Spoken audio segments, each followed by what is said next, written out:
అయ్యో నేను పేదవాణ్ణి కదా, అయ్యో నాకు ధనము లేదు కదా, అయ్యో నాకు ప్రార్థన రాదు కదా, అయ్యో నేను ఇలాంటి దరిద్రమైనటువంటి పరిస్థితిలో ఉన్నాను కదా అని దిగులు పడుతూ ఉండొచ్చు.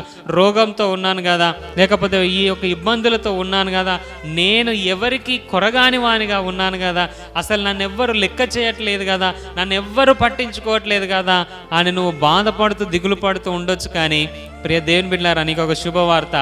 దేవుని నిర్ణయంలో నువ్వు ఉన్నావు, దేవుని ఏర్పాట్లో నువ్వు ఉన్నావు.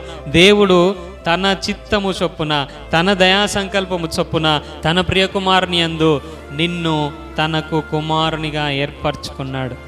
నీకు ఈ దీన పరిస్థితి రాకముందే, నీకు ఈ దరిద్రమైనటువంటి పరిస్థితి రాకముందే, నువ్వు ఈ పరిస్థితుల గుండా వెళ్తావన్న సంగతి ఎరిగినటువంటి దేవుడు, జగత్తు పునాది వేయబడక మునుపే నీ పరిస్థితిని ఎరిగినటువంటి దేవుడు నిన్ను తనకు కుమారునిగా ఏర్పాటు చేసుకున్నాడు. ప్రియ దేవుని